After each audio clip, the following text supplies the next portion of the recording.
ব্রাহ্মণবাড়িয়ার নবীনগরে এক প্রবাসীর ছেলেকে গোয়েন্দা সংস্থার সদস্য পরিচয় দিয়ে অপহরণে নিয়ে যায় একদল দুর্বৃত্ত। এরপর পরিবারের কাছে ৩ কোটি টাকা মুক্তিপণ চায় তারা। ছেলেকে বাঁচাতে দফায় দফায় ২০ লাখ টাকা দেয় রিফাতের বাবা।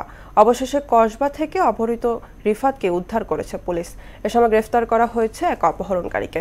সাইদুল আলমের প্রতিবেদন, জানাচ্ছেন তাহসিন তারিন।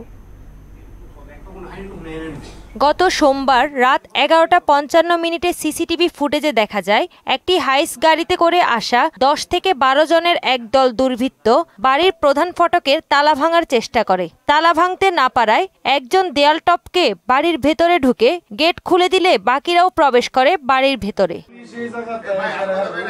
বিষয়টি আঁচ করতে পেরে ভিকটিমের বাবা শহীদুল ইসলাম মালু দ্রুত নবীনগর থানা ভারপ্রাপ্ত কর্মকর্তাকে ফোন করে বিষয়টি জানান। কিছুক্ষণের মধ্যেই পুলিশ ঘটনাস্থলে পৌঁছলেও তারা দুর্বৃত্তদের হাত থেকে রিফাতকে রক্ষা করতে পারেননি। মঙ্গলবার সকালে তার মায়ের ফোনে কল দিয়ে মুক্তিপণের পরিমাণ ৩ কোটি টাকা দাবি করা হয়। স্যার, আপনার আল্লাহ হাজির নাজির করে কই স্যার, আমি সত্য করে আপনার হাতে টেয়ার আমি দিতেছি, আপনি আমার ছেলেটা আল্লাহর রাস্তা আপনি দিয়া দেন।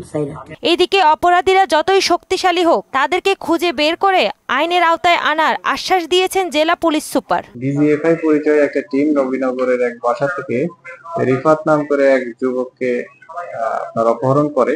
তারা মুক্তিপণ আদায়ের জন্যই মূলত অপহরণ করেছিল।